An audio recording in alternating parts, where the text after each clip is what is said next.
हन्तारो यत्पादाम्बुजरेणव स्वीयानां तान्निजाचार्यान् प्रणमामि मुहुर्मुहुः यदनुग्रहतो जन्तुः सर्वदुःखातिगो भवेत् तमहं सर्वदा वन्दे श्रीमद्वल्लभनन्दनम् अज्ञानतिमिरान्धस्य ज्ञानाञ्जनशलाकया चक्षुरुन्मीलितं येन तस्मै श्रीगुरवे नमः।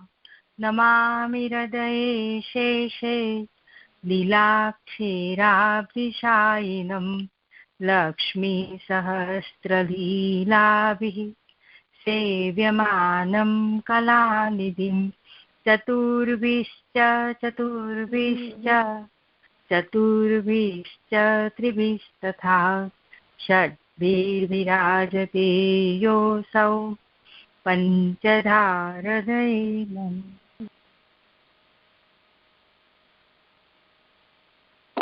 અવાજ સંભળાય છે મારો બરાબર? હા, સંભળાય છે. ઓકે.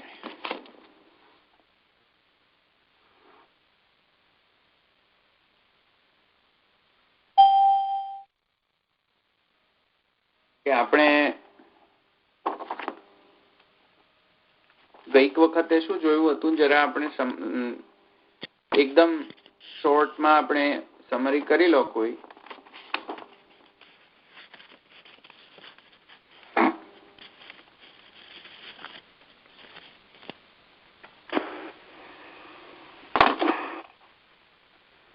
તમે પેલું 6 કહ્યું હતું ને કરવાનું, ઉપક્રમ ને અભ્યાસ ને પૂર્વતા ને વિશેષતા ને.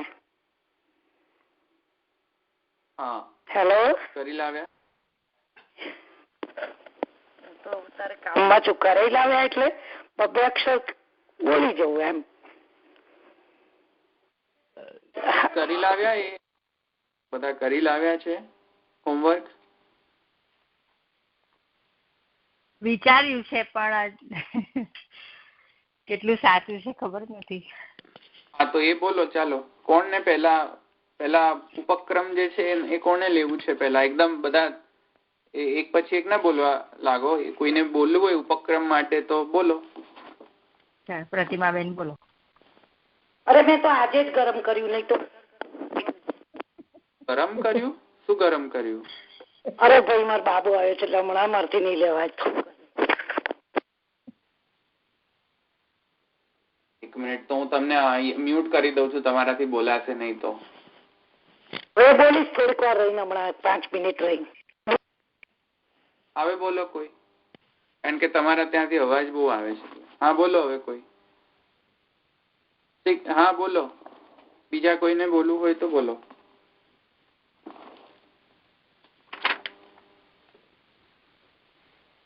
ઉપક્રમ, ઉપસંહાર, અભ્યાસ, સંગતિ, અર્થવાદ. હું લાવું ધવલભાઈ? હા બોલો. ઉપક્રમ ઉપક્રમમાં આવશે કૃષ્ણ મિલનમાં આવતા અંતરાયને દૂર કરે છે અને પુષ્ટિ ભક્તિની પ્રાપ્તિ કરે છે.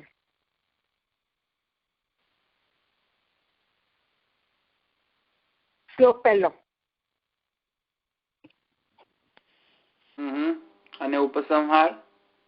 મેં ઉપસંહારમાં એ લખ્યું છે કે શ્રી ઠાકોરજી કે જે વ્રજજનોનું રક્ષણ શ્રી ગોવર્ધન ધારણ કરીને કરે છે અને વેણુનાદ કરીને વ્રજજનોને બોલાવે છે.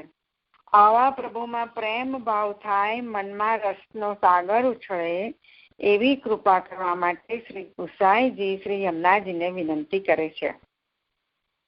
આ મેં શ્લોક 8.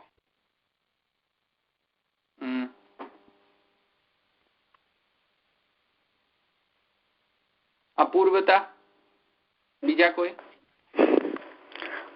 અપૂર્વતા એવી રીતે લાગે છે કે ઠાકોરજી અને વ્રજ સ્વામિનીની જે લીલા પ્રાગટ્ય કાળમાં જે થઈ છે એ બધી લીલા રસનો અનુભવ યમુનાજીએ કર્યો છે અને એટલે કે છે કે દર્શન માત્રથી યમુનાજીમાં નિકટ નિવાસથી યમુનાજી એવી કૃપા કરીને આ રસનો અનુભવ કરાવે છે અને આ રીતે સતત પ્રભુની યાદ કરાવે છે. આ અપૂર્વતા લાગે છે. હું કહું, મેં શું લીધું છે? હા બોલો. મેં લીધું છે અપૂર્વતામાં કે આપશ્રીનું જળ સાધારણ નથી, પણ પ્રભુએ વ્રજયુવતીઓ સાથે કરેલ રસિકેલીથી પ્રગટ થયા છે. એટલે કે યમુના જળ છે તે સમજળ છે. અને શ્લોક 7મો એ લીધું છે અપૂર્વતામાં. પણ એ તો યમુનાષ્ટકમાં બી આવી ના ગયું? આમાં પણ 7મા શ્લોકમાં છે ને, 7મા શ્લોકમાં આ જ અર્થ છે ને? નહીં, પણ મેન મુદ્દો લેવાનો હતો કે ગ્રંથ ની અપૂર્વતા. યમુનાજીની હાલો ધવલભાઈ, હું બોલું અપૂર્વતામાં? ગ્રંથની અપૂર્વતા. હાલો. ઓ ગ્રંથ. હાલો. ગ્રંથ અપૂર્વતા શું છે? ધવલભાઈ, નૈનાબેન બોલવા માંગે છે. હા, કોઈ કહે છે. હા ધવલભાઈ, અહીંયા આમાં અષ્ટક છે. અષ્ટકમાં અહીંયા 10 શ્લોક છે અને બીજા બધા અષ્ટકમાં 9 શ્લોક હોય છે. અહીંયા 10 શ્લોક છે. સંભળાતું નથી નૈનાબેન બરાબર? ધવલભાઈ, અહીંયા અષ્ટક છે ને, એમાં દરેક અષ્ટકમાં શું હોય છે કે 9 શ્લોક હોય છે. કેટલા બધા અષ્ટક આપણે લઈએ છીએ ને, અને આ અષ્ટકમાં 10 શ્લોક છે. શ્લોકના અર્થમાં પણ આપણે અપૂર્વતા તો નથી જોતા ને. આપણે અપૂર્વતા જોઈએ છે કે અહીંયા આ ગ્રંથમાં એવું તો શું નથી લીધું છે કે જે પૂર્વના આચાર્યો કે વગેરે નથી લીધા. તો મને લાગે છે કે એ જે પોઈન્ટ જે છે એમાં અપૂર્વતા જેવું કાંઈ આપણે લાવી નહીં શકીએ, કેમ કે આ સ્તુતિ ગ્રંથ છે, કોઈ પ્રકારનો પ્રકરણ ગ્રંથ નથી. તેથી કે જેથી કરીને કોઈ ઉદ્દેશ્યને લઈને ગ્રંથ રચના થતી હોય, કે કોઈ ભાષ્ય આદિ કે વાદ આદિ ગ્રંથ નથી, કોઈ પ્રકરણ ગ્રંથ નથી, જેથી કરીને આપણે એની અપૂર્વતાનો વિચાર કરી શકીએ. સ્તુતિ ગ્રંથ છે તો સ્તુતિ ગ્રંથમાં તો અપૂર્વતાની કોઈ બહુ વધારે મહત્તા નથી હોતી, મને એમ લાગે છે. કેમ કે એ સ્તુતિ કરવાનો જ એક મુખ્ય ઉદ્દેશ્ય હોય છે, તો તેમાં અપૂર્વતા હોય કે ન હોય, કેમ કે યમુનાષ્ટક થી આની અપૂર્વતા શું ને આ યમુનાષ્ટક ની અપૂર્વતા આની સાથે સિદ્ધ કરીએ તો એનો કઈ ઉદ્દેશ્ય આપણને સમજમાં ના આવે, કેમ કે તે સ્તુતિ ગ્રંથ છે. તો મને લાગે છે કે આપણે અપૂર્વતાની દ્રષ્ટિએ તો આપણે કઈ વધારે બોલી નહીં શકીએ મારા પ્રમાણે. કેમ કે ગ્રંથ યમુનાષ્ટપદી જે છે, યમુનાષ્ટક જે છે એ પણ વિદ્યમાન છે. હવે ફરીથી યમુનાષ્ટપદી પણ તે કરી રહ્યા છે સ્તુતિ ગ્રંથ. તો એમાં અપૂર્વતાની જો તમે વિચાર કરો અપૂર્વતાનો, મને નથી લાગતું કે આપણે કોઈ એમાં એ સમજી શકીશું, કેમ કે તે સ્તુતિ ગ્રંથોમાં તો એવું જ હોય.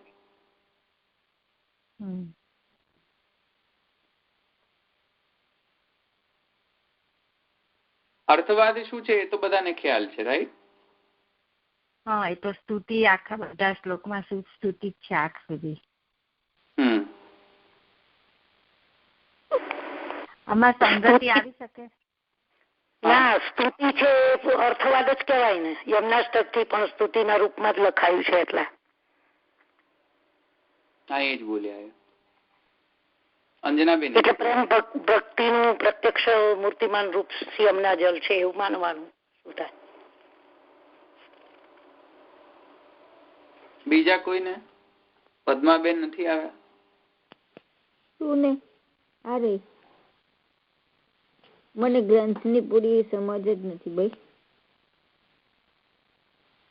અપૂર્વતા માટે મને એવું થાય છે કે આવી રીતની જલ રૂપે જે યમુનાજી છે એની આવી સ્તુતિ બીજા કોઈની થઈ ના હોય એવી ટાઈપની છે એમ. એટલે યમુનાષ્ટક ગણો કે યમુનાષ્ટપદી ગણો. એ અર્થે તો બરાબર વાત છે, કેમ કે ડેફિનેટલી યમુનાષ્ટપદી અને યમુનાષ્ટકની અપૂર્વતા અન્ય સ્તુતિ ગ્રંથોની અપૂર્વતા એ છે કે અહીંયા યમુનાજીનો આધિદૈવિક સ્તુતિ થઈ છે, બધા પક્ષોથી સ્તુતિ થઈ છે. ભૌતિક, આધ્યાત્મિક અને આધિદૈવિકના પક્ષમાં ભૌતિક પક્ષ અને આધ્યાત્મિક પક્ષ તો બધા આચાર્યોએ માનેલો જ છે, પણ અહીંયા મહાપ્રભુજીએ જે યમુનાજીનો જે મુખ્ય આધિદૈવિકી પક્ષ જે છે ઉજાગર કરીને અહીંયા અપૂર્વતા દર્શાવેલી છે શ્રી યમુનાષ્ટકમાં અથવા તો યમુનાષ્ટપદીમાં. અને એ આધિદૈવિકતા જે છે યમુનાજીની તે સ્ફુટ રીતે જો કોઈએ પ્રકટ કરી હોય તો આચાર્ય ચરણો અને શ્રી ગુસાઈજી. જો સ્ફુટ થઈ હોય કોઈનાથી તો એ આ છે સ્ફુટ.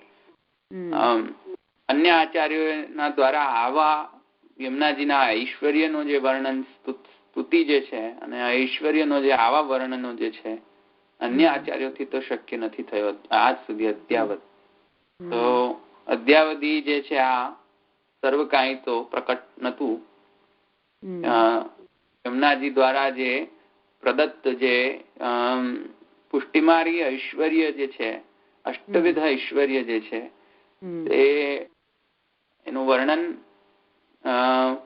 સ્ફુટ રીતે કોઈએ કર્યું નથી અત્યારે. તો એ આપણે અપૂર્વતા ગણી શકીએ. Absolutely right, very good point. બીજો કોઈ?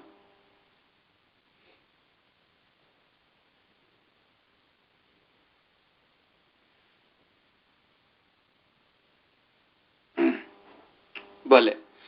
તો અભ્યાસ જોઈએ તો વારંવાર નમન કરવું એ જ અભ્યાસ કહેવાય ને.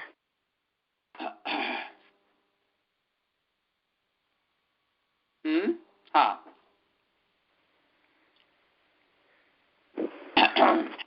તો હવે આપણે આગળ વધીએ ગ્રંથમાં. ધવલભાઈ, આપણે મંગળાચરણના શ્લોક બાકી છે. હા, અચ્છા, આપણે મંગલાચરણ બાકી છે. જુઓ, મંગલાચરણ પણ હું વધારે નહીં જઉં, પણ આ 5 શ્લોકો જે છે એનું સેટઅપ જોઈ લો.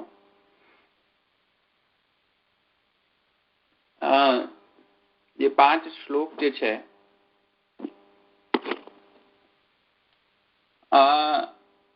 એમાં જે પ્રથમ શ્લોક જે છે, યો ગિરીન્દ્રમ અવષ્ટભ્ય સ્થિતો ભક્તરિરક્ષયા સપ્તાહવમં અન્યેન્દ્રમ તમ વંદે વલ્લભાત્મજમ. આ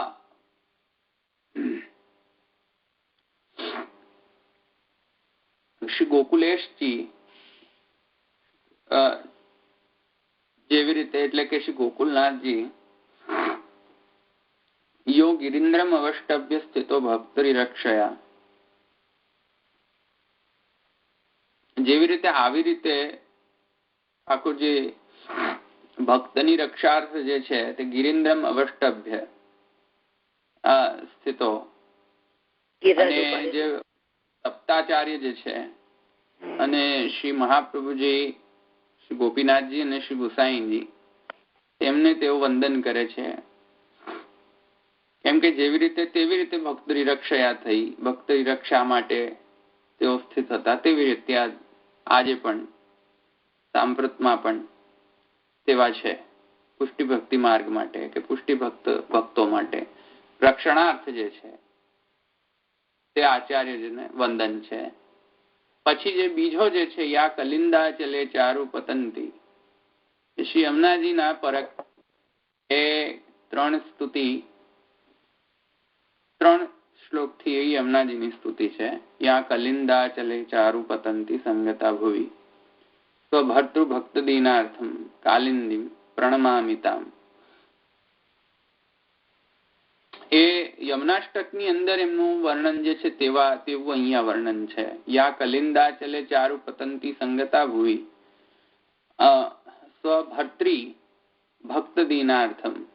સ્વભર્ત્રી એટલે કે શ્રી કૃષ્ણના ભક્તના દાન કરનારા એવા કાલિંદી. કલિંદમ એટલે કે કલિંદ્યતિ ખંડયતિ કાલિંદી, તે હિસાબે અહીંયા એ એમની સ્તુતિ કરી રહ્યા છે.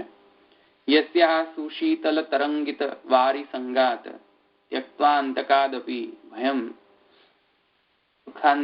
સુખિતાશ્ચરંતી. જે ગૌ આદિ જે છે કે એના સાથે ઉપલક્ષણ તયા જે લીલા આદિ જે છે તે અભય રીતે સિદ્ધ થઈ શકે. ગૌચારણ આદિ જેમના તટ ઉપર અભય રીતે આ બધા વિચરણ કરી રહ્યા છે, ચરી રહ્યા છે, તે બધા એના કોના કારણે થઈ રહ્યું છે? તે શ્રી યમુનાજીના કારણે અભયથી એ વિચરણ કરી રહ્યા છે. એમના જે જલ જે છે એટલે કે મુખ્ય શ્રી યમુનાજીનો જે છે પુષ્ટિ ભક્તિ જે નિર્ગુણ ભાવના કારણે અભય પુષ્ટિ ભક્તોને અભય પ્રદાન કરી રહ્યું છે. કેમ કે બેઝિકલી મેં તમને ત્યાં સમજાવ્યું હતું કે યમુનાજીમાં પ્રકટ કયો ભાવ છે? ભોક્તૃભાવ, ભોગ્ય ભાવ કે સાક્ષી ભાવ? યમુનાજીમાં કયો પ્રકટ ભાવ છે ને ગૂઢ ભાવ છે? સાક્ષી ભાવ. સાક્ષી ભાવ. પ્રકટ સાક્ષી ભાવ નથી, એ તો શ્રી આચાર્ય ચરણોમાં છે. પ્રકટ ભોગ્ય ભાવ છે. પ્રકટ ભોગ્ય ભાવ છે ને ગૂઢ ભોક્તૃ ભાવ છે, ગૂઢ સાક્ષી ભાવ છે. એટલે સંયોગમાં પ્રકટ ભોગ્ય ભાવ છે, વિપ્રયોગની અંદર પ્રકટ ભોક્તૃ ભાવ છે. એવી રીતે અહીંયા પણ છે. નિર્ધુય કર્ણ કલુષમ હરિભક્તિ ભાજમ સા મામ પુનાતુ યમુના નિખિલાર્થદાત્રી. આ યમુનાજીની સ્તુતિ છે. યત પતય પાનતઃ પ્રીતઃ પ્રયચ્છતિ પરમ પદમ ગોપિકા પ્રેમ સુપ્રીતઃ પતિસ્તામ યમુનામ ભજે. આ યમુનાજીની સ્તુતિ છે. આ રીતે જેવી રીતે કુમારિકાઓ વગેરે આદિને પોતાના ઈચ્છા અનુસાર જે છે નંદસુત જે છે કૃષ્ણ જે છે તેમના દ્વારા જે મહિમા રંસત્ય ક્ષપા એ પ્રકારના જે આશીર્વાદ જે છે આશીષ જે છે તે ગોપિકાઓને મળ્યા. અને ભગવાન પિતારાત્રી શરદોત્ફુલ્લ મલ્લિકા વીક્ષ્યમ રમતુમ મનશ્ચક્રે યોગ માયામ ઉપાશ્રિત. આ ન્યાય આ વ્યાજેન એ આશીર્વાદના ફલીભૂત રૂપથી આ રમણ જે છે તે કર્યો, તે અહીંયા યાદ કરીને કરી રહ્યા છે. અહીંયા કે જેમના કારણે આ પ્રકારનો આશીષ મળ્યા ઠાકુરજીથી અને તેમના જે મનોરથ પૂર્ણ થયા એવા શ્રી યમુનાજી અમે ભજીએ છીએ. જયંતિ ગોકુલેશસ્ય ગવા આહ્વાનોચતા ગિરઃ નાના વર્ણાભિધા ગોપ્યો યાહ શ્રુત્વા મુહુર્મુહુર વૃષસમ.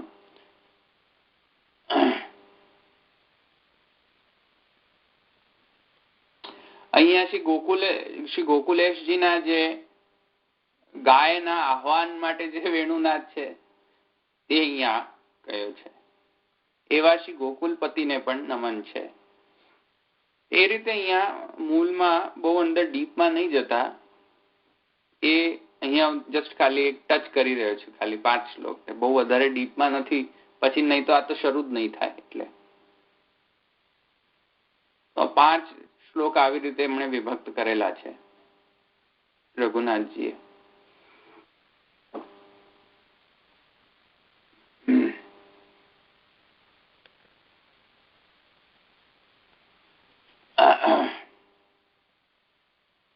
હવે આપણે એનો અર્થ વિસ્તાર જોઈ લઈએ પહેલા ફર્સ્ટ શ્લોકનો, પછી આપણે આગળ એની વ્યાખ્યાનમાં આપણે આગળ જઈએ. કેમ કે એમાં ટીકામાં જે છે પછી આગળ બધા શબ્દ આવશે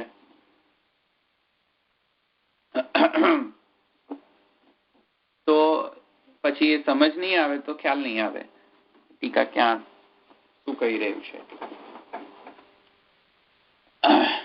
હવે જો નમો દેવી યમુને મેં તમને ગઈ વખતે ગાઈને સંભળાવ્યું તો એવી રીતે ગાઈને તમે કરવાનું. અત્યારે નમો દેવી યમુને એમ 2 વખત સંબોધન કરેલું છે યમુનાજીને. કયો વિભક્તિ છે આ? અષ્ટમ વિભક્તિ છે સંબોધનાત્મક. સંબોધન કરી રહ્યા છે તો એ સંબોધનના કારણે શું થયું છે, 2 વખત નીકળી ગયો છે સંબોધન. અને એ હંમેશા એ ધ્રુવ પદને કારણે શું છે કે હંમેશા ગમે તેટલા બીજા બધા પણ આપણે પદ લેશું તેમાં નમો દેવી અમને પાછળ લગાવશું આપણે. હા, એ સમજમાં આવ્યું ને? એટલે બીજા પણ બધા જેટલા પણ આપણે હવે પદ લશું એમાં પદની પાછળ છેલ્લે પછી આપણે અંત એનો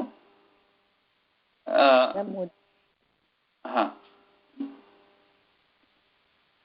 તો એ સંબોધન છે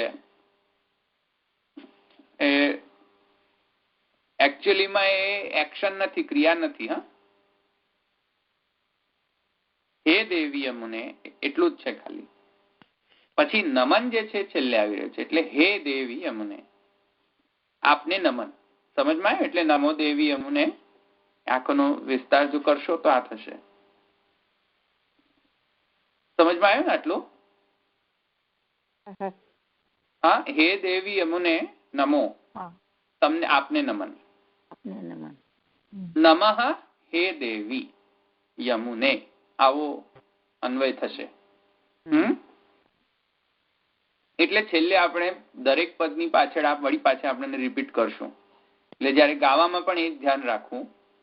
એ મધુપકુલ કલિત કમલાવલી વ્યપદેશ ધારિત, એ આખો શ્લોક પતે એન્ડ ની અંદર વળી પાછું હા જાત તત્સાર રૂપ ગદિત હૃદયે નમો દેવી અમને, નમો દેવી અમને, એ રીતે એડ કરી દેવાનું. જેવી રીતે આપણે મંગલા આરતી કાર્યમાં પણ અથવા તો રાજભોગ આરતી કાર્યમાં પણ આપણે છેલ્લે પાછળ કરીએ છીએ ને જે એડ, એ રીતે.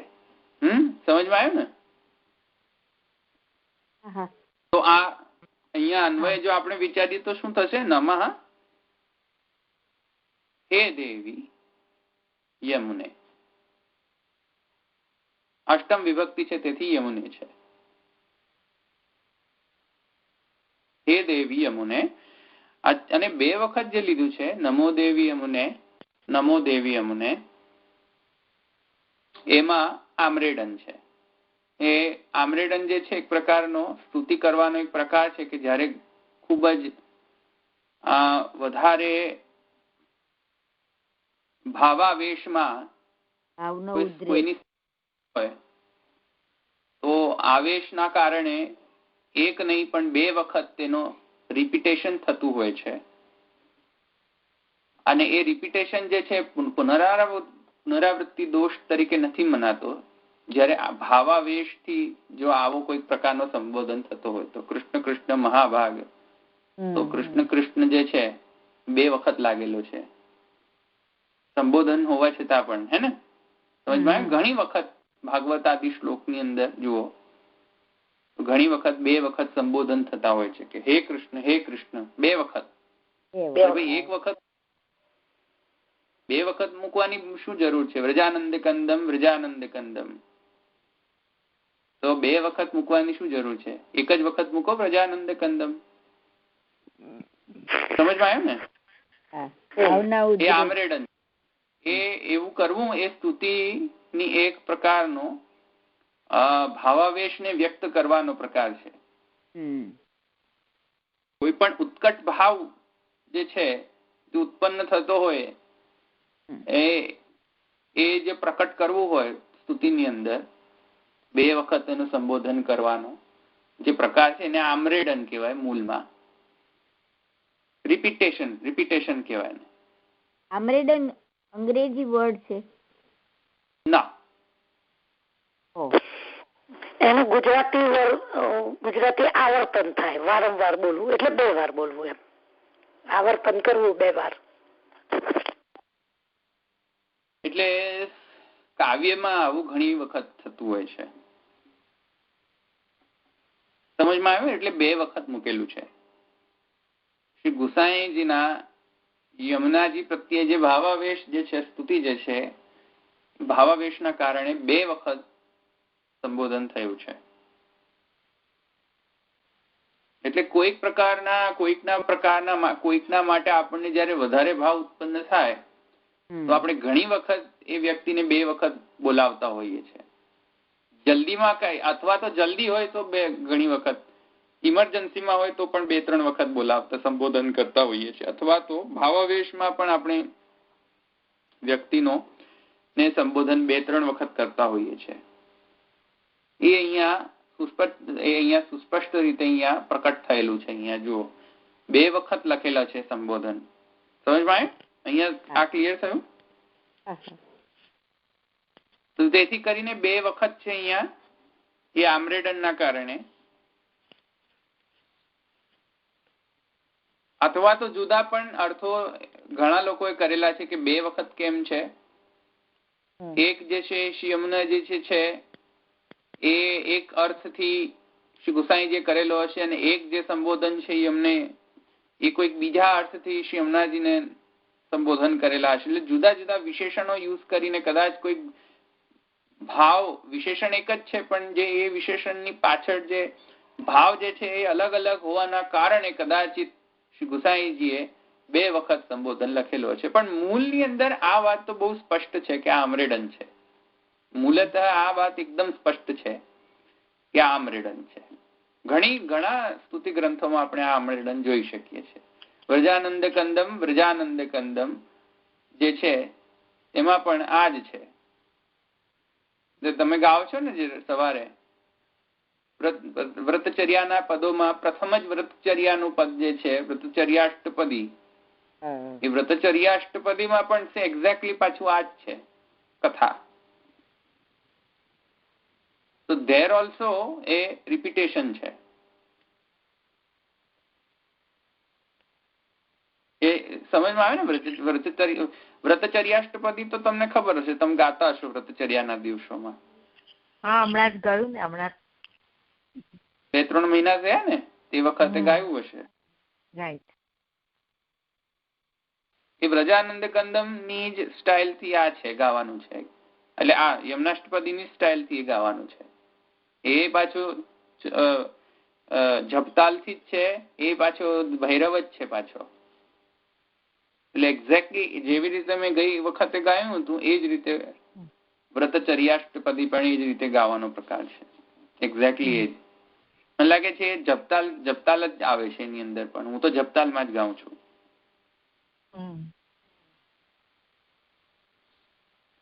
ઓકે, આગળ શું કહી રહ્યા છે હવે?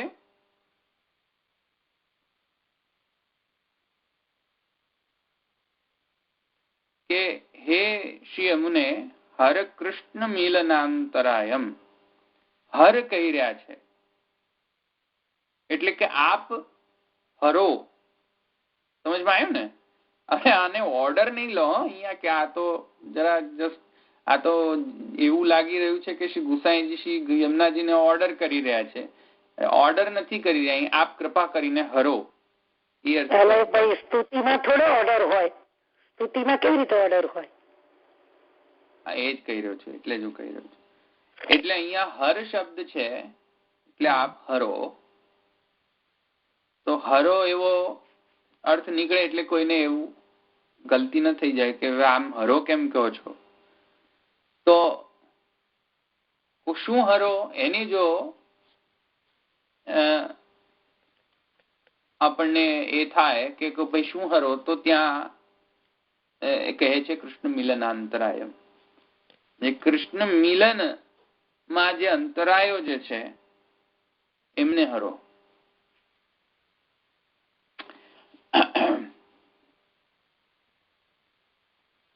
હવે અહીંયા બહુવચન નથી, એક જ વચન છે, છતાંય પોએટ્રિકલ સેન્સ થી યુઝ કરેલો છે એટલે આપણે અત્યારે બહુવચન માની લો.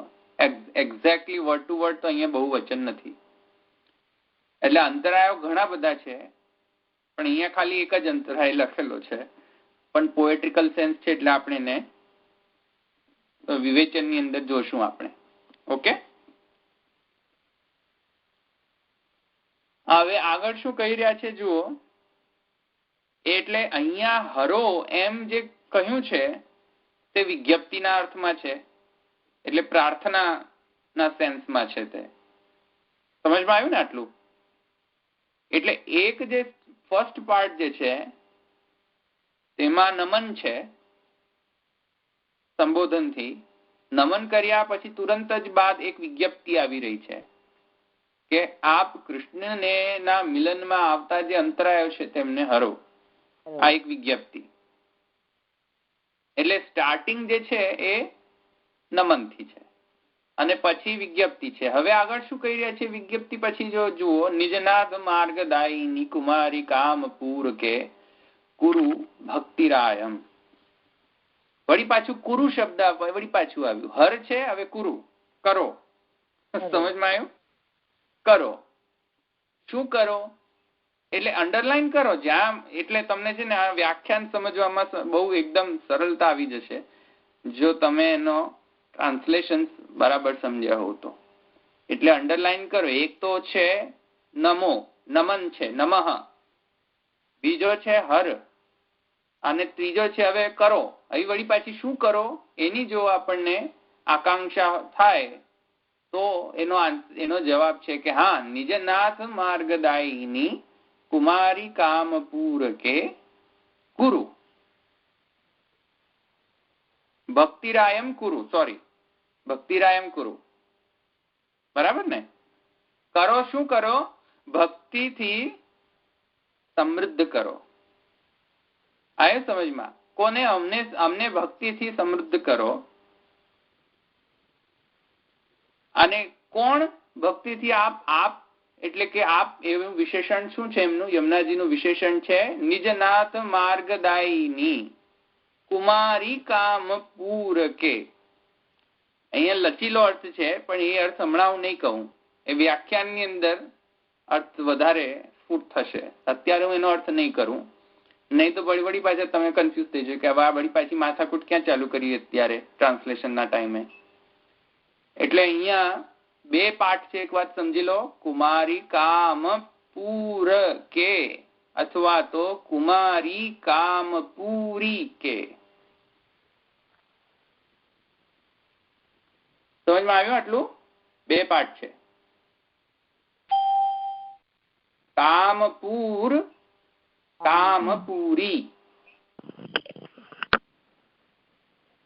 યસ, લખી લીધું? હા. એ રિયલાઇઝ થયું તમને? મેં કહ્યું કામપુર અથવા તો કામપુરી. બે પાઠ. કામપુરા હતા તે કુમારી કામપુરી કે. આવી રીતે પાઠ પણ છે. કામપુર કે એ પણ પાઠ છે. ઓકે, અહીંયા ક્લિયર? અહીંયા જસ્ટ ખાલી નોટ લખી દેજો કારણ કે નેક્સ્ટ વ્યાખ્યાનમાં એનો ઉપયોગ છે. એટલે બે પાઠ છે. અચ્છા, પહેલા બિફોર આઈ કમ ધેર, નિજનાથ માર્ગદાયિની એક જ શબ્દ છે. આ એક જ વિશેષણ છે અને વિશેષ્ય છે ઓબ્વિયસલી શ્રી યમુનાજી. અને વિશેષણ જે છે એ શું કહે છે? નિજનાથ માર્ગદાયિની. એકદમ ઈઝી છે આ તો, કે હે નિજનાથ માર્ગદાયિની. એટલે કે હે કૃષ્ણ. નિજનાથ તો ઓબ્વિયસલી ઠાકોરજીને માટે જે માર્ગ આપવા વાળા, ઠાકોરજી માટે જે માર્ગ આપવા વાળા. કોને આપવા વાળા? માર્ગ કોને આપવા વાળા? અને તો એનો આકાંક્ષા જાગૃત થાય તો એ વ્યાખ્યાનની અંદર ઘણા બધા એક્ઝામ્પલ છે, એ આપણે જોશું.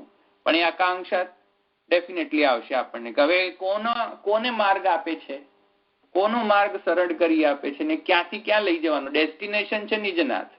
જવું છે ક્યાં? ગંતવ્ય જે છે તે શું છે? નિજનાથ. માર્ગ, ગંતવ્ય પર પહોંચવાનો જે માર્ગ જે છે તે પ્રકાશ કરનાર કે આપવા વાળા કોણ? શ્રી યમુનાજી. હવે કોને? ભક્તોને અથવા તો લીલોપયોગી જે છે પ્રભુને. હા, હવે કોને તો એ ટીકાથી સ્પષ્ટ થશે. એ અત્યારે આપણે એને પેન્ડિંગ રાખીએ. અચ્છા, પછી આગળ કરે છે. એટલે આ વળી પાછો સંબોધન હતો વિશેષણથી કે હે નિજનાથ માર્ગદાયિની. હવે બીજો સંબોધન છે હે કુમારી કામપુર કે ભક્તિરાયમ કુરુ અથવા તો ભક્તિરાયમ મે કુરુ, અમને ભક્તિથી સમૃદ્ધ કરો. હે કુમારી કામપુર કે, કુમારી કામપુરી કે અથવા તો કુમારી કામપુર કે, જે પણ અર્થ લેશો એમાં તો એક વાત તો સ્પષ્ટ છે કે કુમારિકાઓનો જે ઋષિરૂપાઓનો કુમારિકાઓનો અહીંયા સંબોધન એટલે કે અહીંયા રેફરન્સ લીધો છે.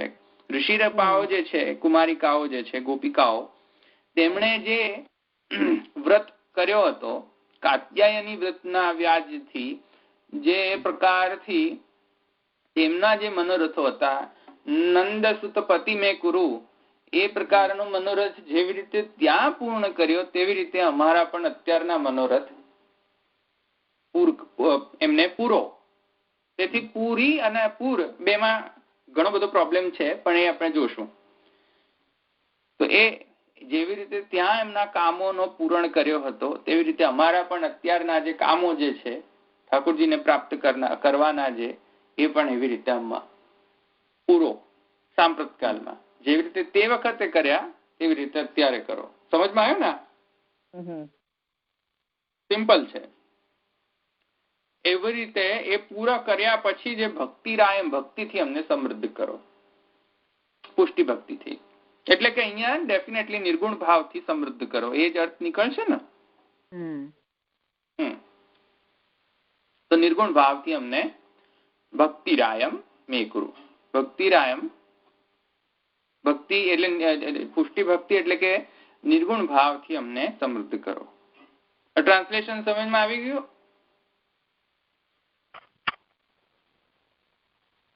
હા. ઓકે. એટલે ઘણા બધા વસ્તુ આપણને હવે અત્યારે ખબર પડી કે એક તો આમ્રેડન છે. હવે અચ્છા, હવે એક વાત સમજો કે નમઃ એ 2 વખત છે. ભલે આપણે એને કહ્યું કે તો કદાચિત આમ્રેડન હશે. અચ્છા, તેથી કરીને હવે પણ એક વાત હજુ પણ નથી સમજમાં આવી રહી કે એક જ્યારે નમન કરવામાં સંબોધન એક વિશેષણ યુઝ કરો, 2 વિશેષણો યુઝ કરીને શું કહેવા માંગી રહ્યા છે? એટલે કે નમો દેવી યમુને, તો યમુનાજીને બીજો વિશેષણ આગળ લગાડ્યો દેવી. હવે દેવી શા માટે? સમજમાં આવ્યું ને? એટલે એક ક્વેશ્ચન પાછો અહીંયા અરાઈઝ થયો કે નમો યમુને એમ જ કેવું જોઈતું, તું વચ્ચે દેવી કેમ લગાવ્યું? હવે ઘણા લોકોને આપત્તિ થઈ જાય કે યમુનાજી તો અમારા માતા છે, દેવી ક્યાંથી બનાવી દીધા? અરે ભાઈ સાહેબ, પણ દેવીનો અર્થ એ લોકો કઈ સમજે નહીં અને બે ધનાધન બસ બોલતા જ રહે, એમાં કોઈ સાર નથી. કેમ કે દેવી જે છે, કોઈકને આપત્તિ આવી જાય વળી પાછી કે યમુનાજીને દેવી કેમ કહી દીધું? અરે તો દેવી નહીં તો શું કહો? માતા કહો. અરે પણ માતા એ દેવી નથી. તો દેવી જે છે તેમનો જે મૂળ ધાત્વાર્થ જે છે દીવુથી છે.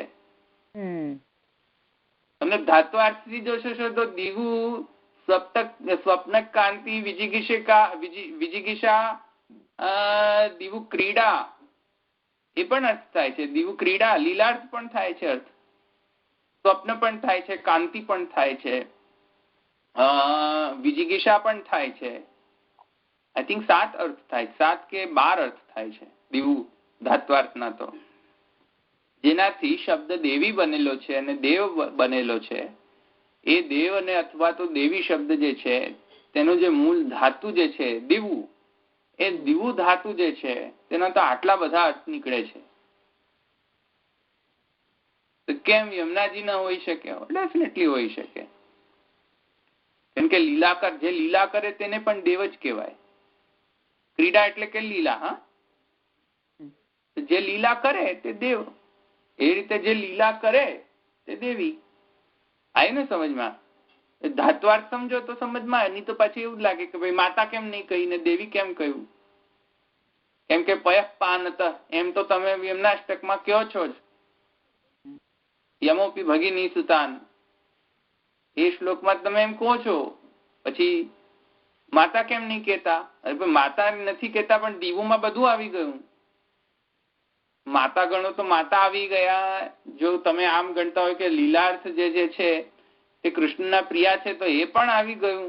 તો દેવીથી તો બધું સમગ્ર આવી ગયું ને, સમગ્રતા આવી ગઈ. તો દેવી શબ્દ જે છે કેમ મૂક્યો એનો વિશેષ અર્થ પછી આગળ સમજાવશે, ટીકામાં છે એ એને પણ આપણે ધ્યાનમાં રાખીએ.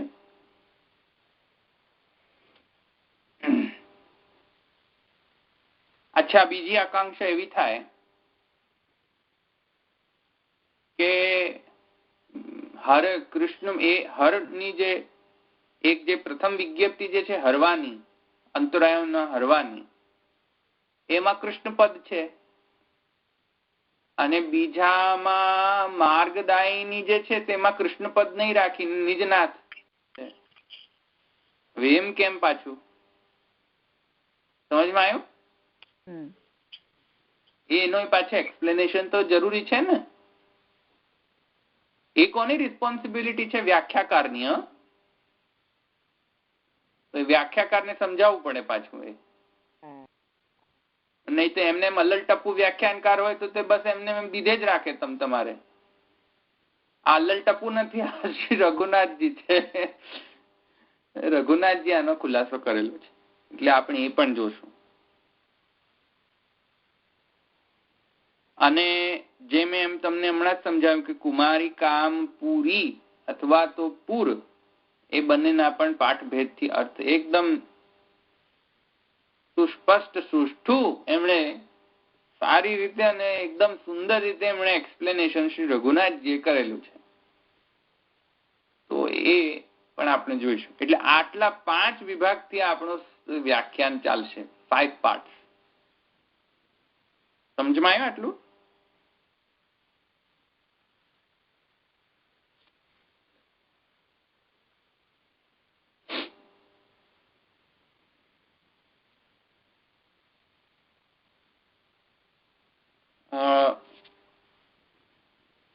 હવે આગળ આપણે જઈએ. ટ્રાન્સલેશન સમજાઈ ગયું હોય આપણે આગળ જઈએ.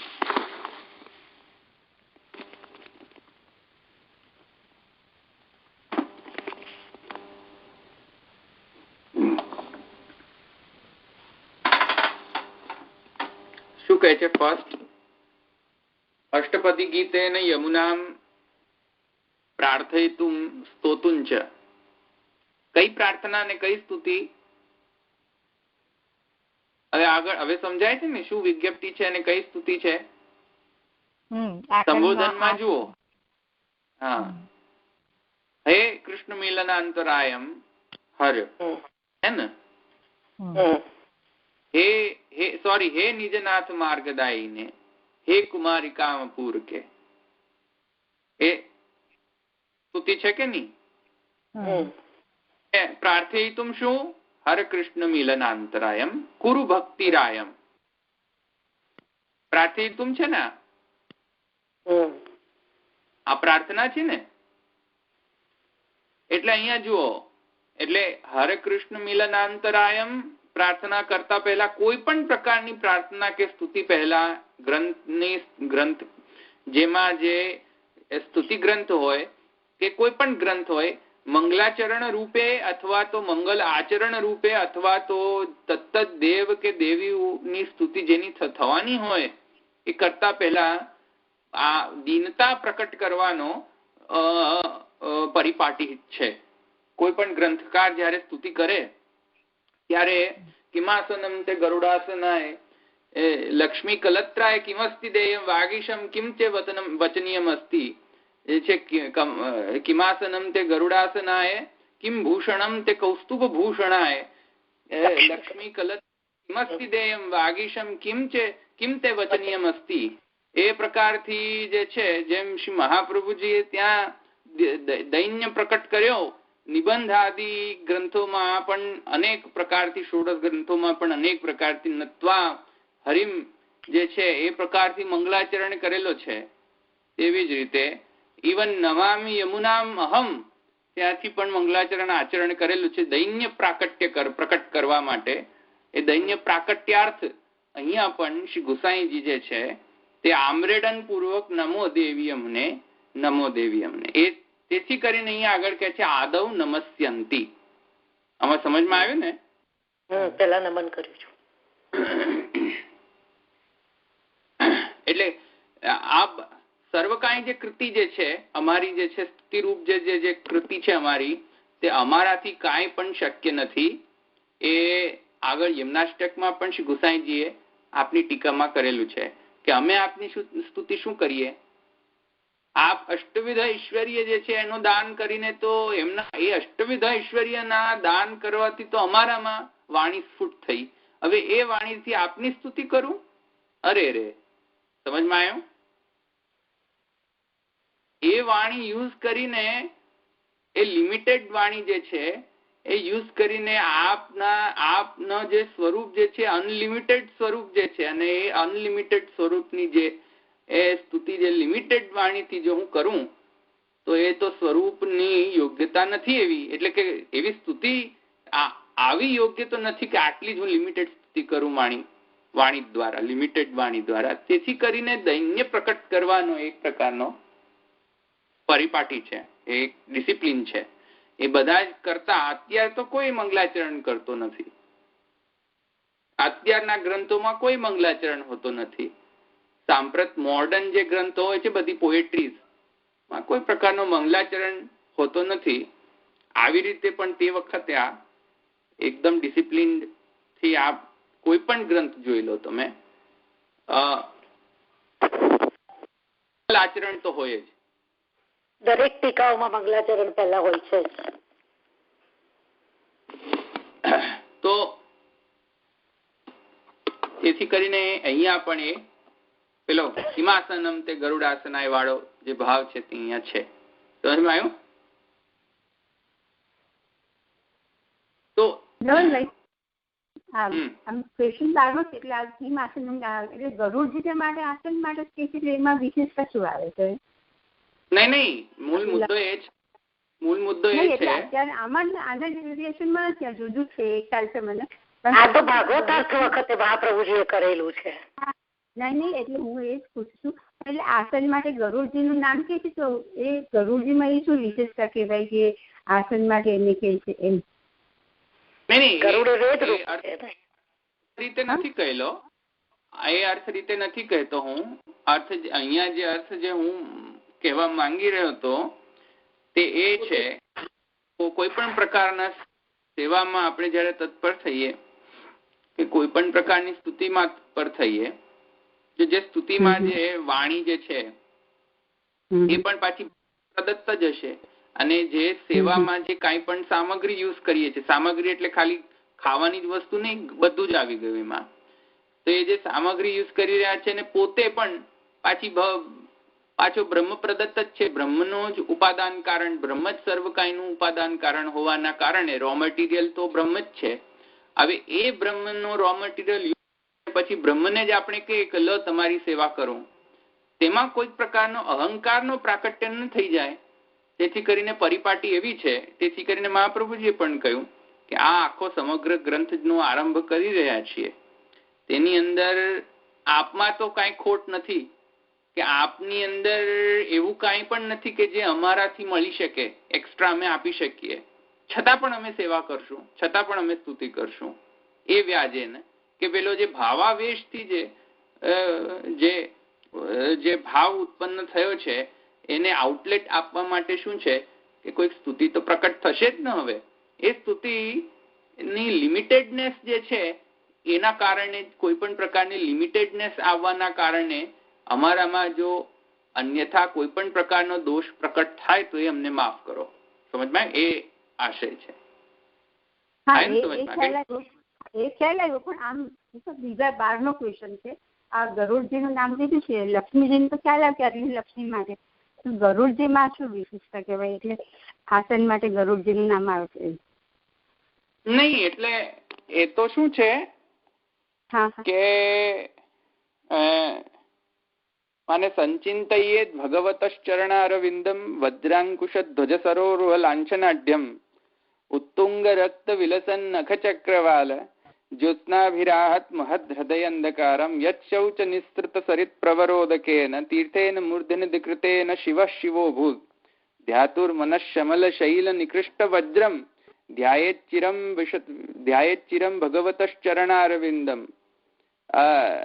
અને પછી આગળનો જે શ્લોક જે છે એ પાછો લક્ષ્મીજી પરક છે. અને એને નેક્સ્ટ જ શ્લોક છે એ જે છે એ શ્લોકમાં તો ડેફિનેટલી ત્યાં એ જ વર્ણન કરેલું છે કે એ જે ગરુડજી જે છે ને એ કાલાત્મા છે અને એ કાલાત્માના ઉપર આરૂઢ થઈને, કારણ કે ગરુડજી છે કાલના આધિદૈવિક સ્વરૂપ છે.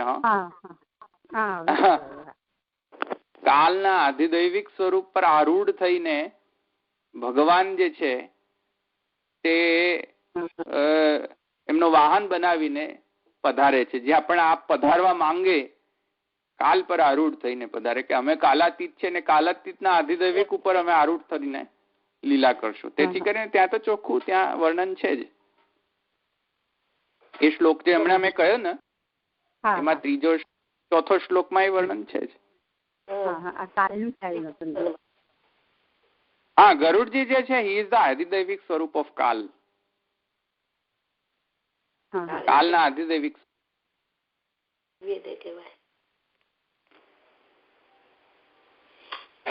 ભગવતશ્ચરણારવિંદમ, પછી વજ્રાંકુશ ધ્વજ સરોરુહ લાંછનાઢ્યમ ઉત્તુંગ રક્ત વિલસન નખ ચક્રવાલ જ્યોત્સ્નાભિરાહત મહદ્રદય અંધકારમ યત શૌચ નિસૃત સરિત પ્રવરોદકેન તીર્થેન મુદનિકૃતેન શિવ શિવભૂત ધ્યાતુર્મન શમલ શૈલ નિકૃષ્ટ વજ્રમ ધ્યાયેચ્ચિરમ ભગવતશ્ચરણારવિંદમ જાનુદ્વયમ જલ જલોચનયા જનન્યા લક્ષ્મ્યા અખિલસ્ય સુરવંદિતયા વિધાતુ ऊर्वोर्निधाय करपल्लवरुचिषां यत् संलालितं हृदि विभोर्भवस्य कुर्यात् ऊरु सुपर्ण भुजयोः अधिशोभमान ओजो निधि अतसिका कुसुमावभासौ व्यालंबिपीत वरवाससी वर्तमान कांची कलाप परिरंभिनी तंब बिंबम. ત્યાં છે જો ऊरु सुपर्ण.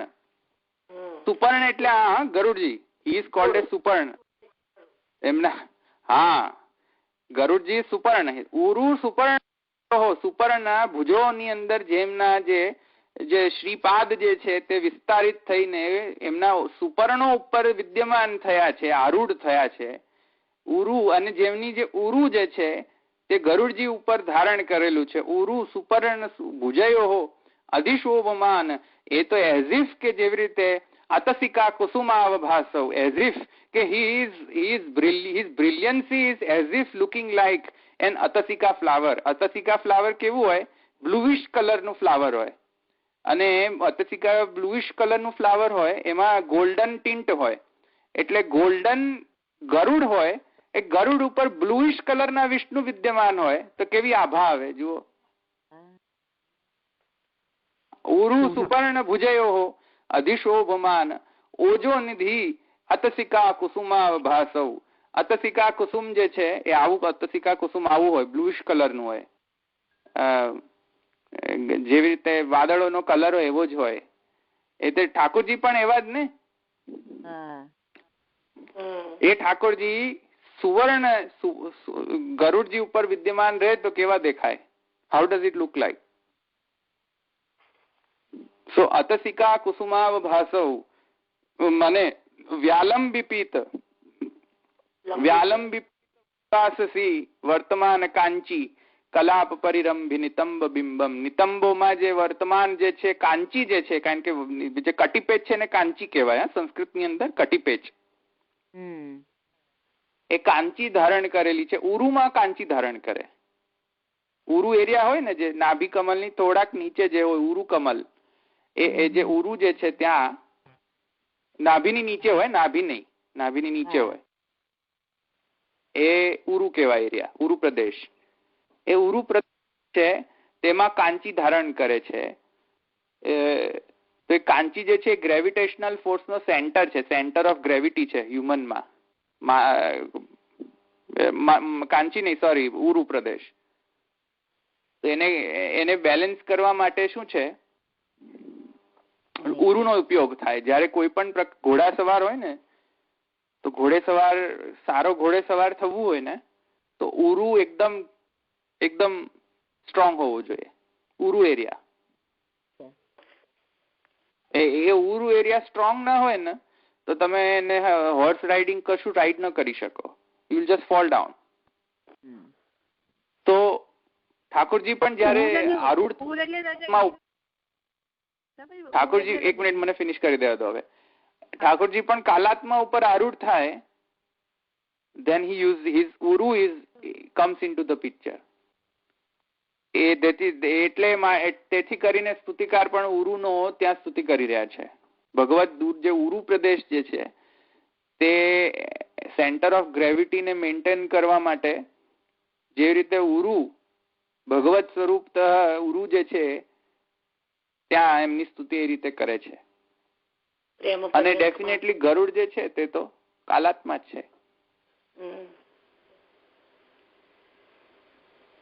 તો એટલે આ રીતે પોએટ્રિકલ સેન્સ થી મહાપ્રભુજી એને એ જ વાતને કહી રહ્યા છે કે કિમાસનમ તે ગરુડાસનાય. જેનો આસન જ કાલાત્મા છે એને પછી તમે નીચે કહો કે હા સિંહાસન પર બિરાજો મહારાજ. અરે ભાઈ સિંહાસન, તમારું સિંહાસન કરતા અમારો કાલાત્મા રૂપ ગરુડ એટલો બધો ઉત્તમ છે કે સિંહાસન અમારો ઉત્તમ સિંહાસન જે છે અમારા યશોદાજી. હવે તમે ક્યાં આવો એમની નજીક? સમજમાં આવ્યું? The lap of Yashodaji is far better, excellent than any of your સિંહાસન that you જે તમે બનાવડાવો, સિદ્ધ કરાવો તે. આવી સમજમાં? હા. હવે એ દૈન્ય રાખીને પછી એકચ્યુઅલી અત્યારે તો શું છે હવેલીઓમાં સોનાનો સિંહાસન ને ગોલ્ડનો સિંહાસન ને, અરે forget about this small gold and silver બધા સ્ટોન્સ ને બધું. આ બધા સ્ટોનની કોઈ વેલ્યુ નથી. જેમને ગરુડ જેવો આસન છે જે સ્વયં કાલાત્મા ઉપર વિરત, તેમને સ્વયં કાલાત્મા જેમની અંડરમાં છે, જે એમને કંટ્રોલ કરી રહ્યો છે, કાલાત્મા જે છે જેના દ્વારા કંટ્રોલ થઈ રહ્યો છે, એવા કાલાત્મા રૂપ જેમનું આસન છે, એનાથી બેટર આસન તમે કયું આપશો? કયું સોનાનું આપશો? ચાલો, કયું ગોલ્ડનું આપશો? કયું હીરાપનના માણેક આપશો? ધારી શું બેઠા છે ઠાકોરજીને? સમજમાં આવ્યું ને? એ ઠાકોરજી કઈ ભૂખડા નથી કે ચલો મને આજે મનોરથી લાવો હવેલીમાં, આજે ઠાકોરજી ભૂખ્યા છે. અરે શું ભૂખ્યા છે? ભાગવતમાં વાંચો કે નહીં કઈ? આવી રીતે ધંધો જ કરવા માટે બધાને બસ શું છે કે મૂર્ખ બનાવો બધા ભક્તોને કે આજે અમારા ઠાકોરજીનો રાજભોગ કરાવો, આજે અમારા ઠાકોરજીને મંગલા ભોગ કરાવો. અરે શું મંગલા ભોગ કરાવો? તમારા ભોગ ભાગ્યા કે તમને આવી બધી ઈચ્છા થઈ બીજા લોકોથી માંગવાની? જો તમને ભોગ આરોગાવો હોય તમે તમારી જાતે આરોગાવો ને, એમને ક્યાં જરૂર છે જ? એ તો મહાપ્રભુ સ્પષ્ટ કરી કહી રહ્યા છે કિમાસનમ તે ગરુડાસનાય, કિમ ભૂષણમ તે કૌસ્તુભ ભૂષણાય, લક્ષ્મી કલત્રમ કિમસ્તિ દેયમ. તો હવેલીમાં માંગવાનું તો ભિખારા વેડા કરવાથી તો માંગવા તો છૂટવાનું જ નહીં. એ ભિખારી વેડા કરવાના આટલા 300-400 કરોડ રૂપિયાનો આવે છે સમાચારમાં, ન્યૂઝપેપરમાં, છતાંય ભિખારા વેડા જ કરો. તો આવું છે બધું. એટલે એ લોકોને ક્યાંય તત્વ ખબર નથી. આટલા બધા ભણેલા છે છતાંય નથી ખબર પડતી. જો ને એને બધા ભણેલા જ છે ને 300-400 કરોડ વાળા, છતાંય એટલો અજ્ઞાન છે. તો એ જુઓ તો રોજ ભણે તો ખબર પડે ને. હવે તો ભણવાનું કઈ નહીં, બસ આની જ પાછળ પડો એટલે શું થાય? એટલે એનીવે છે ને, પણ હા આપનારાઓનું પણ અજ્ઞાન જ છે ને. એ તો મોટો પ્રોબ્લેમ છે. આપનારાઓ તો બહુ જ ભયંકર મોટા પ્રોબ્લેમ છે આપનારાઓને તો. હા એ તો છે. એમને શું છે કે તૈયાર માલ જોઈએ, પૈસા આપો અને છૂટો, બસ. રેડીમેડ જોઈએ એટલે શું છે? જે લોકોને રેડીમેડ જોઈતું હોય એમને રેડીમેડ મળી જ રહે બધે. એ પૈસા આપો ને ભાગો સેવાથી. આપણે બધું ક્યાં ભાંજગઢમાં પડીએ ને ક્યાં બધું ઘરે કરીએ, ક્યાં ભોગ બનાવીએ ને ક્યાં ધરીએ ને ક્યાં બધું શિંગાર કરીએ. જવા દો, બસ પૈસા આપી દો તો પોત્યું, જાન છૂટી. પૈસા આપીને. તો રેડીમેડ જોઈતું તો આવું જ મળે ને. એટલે યુટિલિટી હોય તો પછી એનું પ્રોડક્શન, યુટિલિટી જ ના હોય તો પ્રોડક્શન કેવી રીતે થાય? એ રીતે અહીંયા યુટિલિટી છે એટલે જ બધા હવેલીઓ ખોલીને બેઠા છે કે આવો બધા. હમણાં જુઓ તમે, બંધ કરી દો જવાનું, બધી હવેલી બંધ થઈ જાય. એ તો યુટિલિટી છે એટલે શું કરે હવે? તો બધાને જોઈએ જ છે એવું રેડીમેડ. એટલે હવેલીમાં જવાથી કોઈને જવા માટે એમને બાના જોઈએ, ન જવા માટે બાના નહીં, જવા માટે બાના જોઈએ. તમે 1000 અત્યારે તમને 100 આર્ગ્યુમેન્ટ, બાવાએ કેટલા આર્ગ્યુમેન્ટ આપ્યા છતાંય રહીશું અમે. નાલા તો યહીં સે હી બહેગા.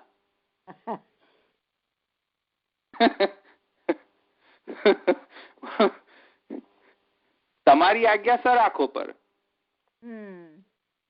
પણ નાલા તો અહીં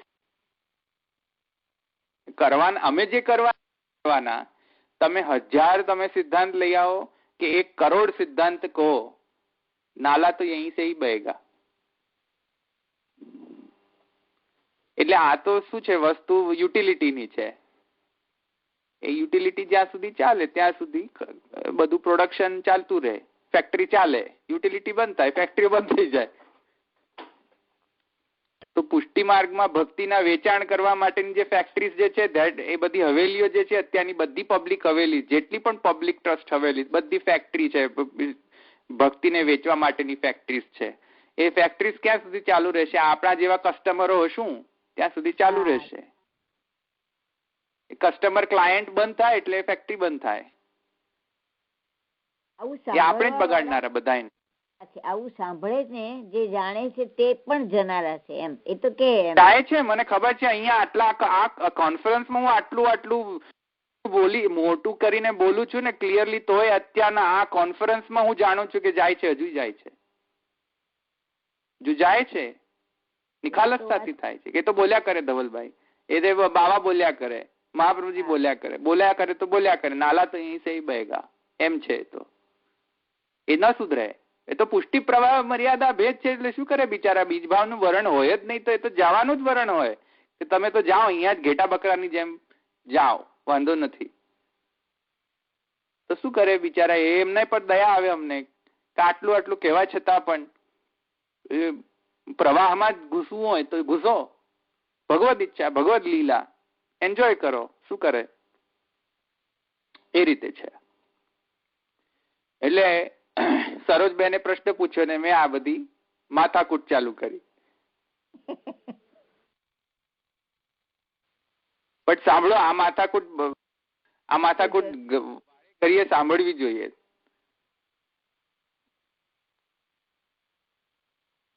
અચ્છા, તેથી કરીને હવે કાલે નેક્સ્ટ ટાઈમ આપણે લઈશું કે આ જુઓ, અષ્ટપદી ગીતે ને યમુનામ પ્રાર્થયિતુમ સ્તોતું ચ આદવ નમસ્યંતી. મને લાગે આ જ સમજમાં આવી ગયું સુધી. આદવ નમસ્યંતી સમજમાં આવી ગયું ને? હા, એ આવી ગયું. હા, નમસ્યંતી. કયો નમસ્યંતી?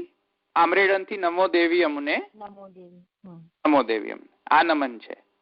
એ જે મેં તમને કહ્યું કૈમાસનમ તે ગરુડાસન, અથવા તો નત્વા હરિમ પ્રવક્ષ્યામી, એમાં બધા ષોડશ ગ્રંથોમાં છે જ ન ત્યાં.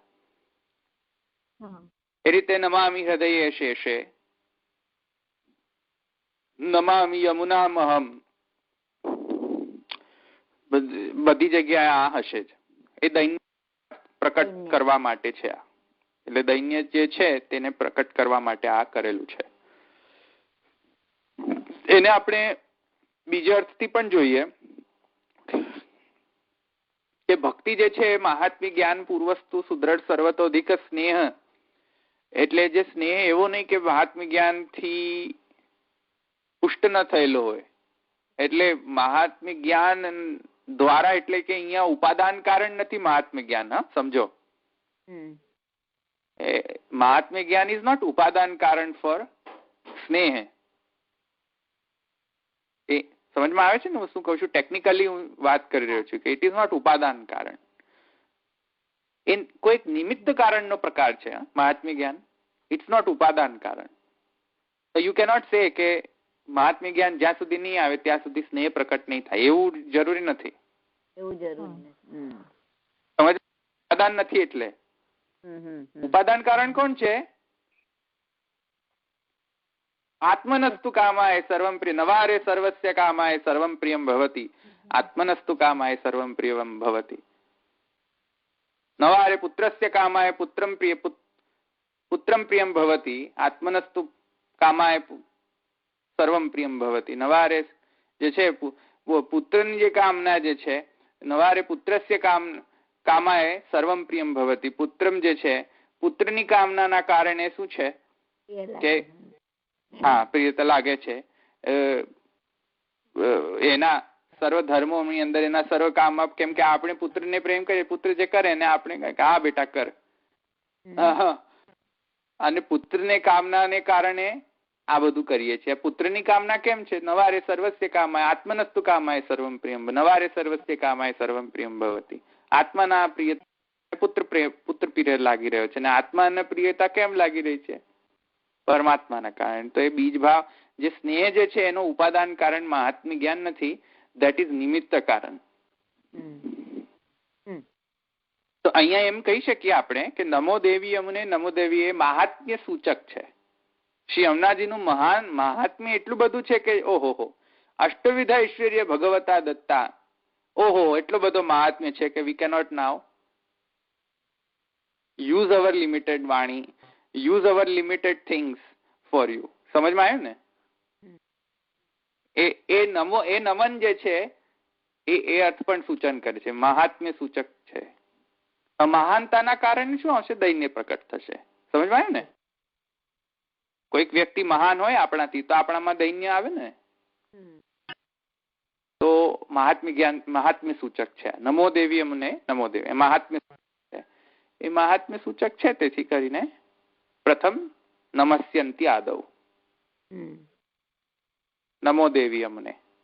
આમરેડન છે એ પણ મેં તમને સમજાયું. હવે દેવી શબ્દનો વ્યાખ્યા કરશે આગળ. હે દેવી એ આગળ આવશે. એ દેવી હવે શબ્દ યાદ દીવું ધાતુ છે અહીંયા. એ રીતે અહીંયા સમજશો તો આગળ સમજમાં આવશે. દીવું ધાતુ એ રાખીએ.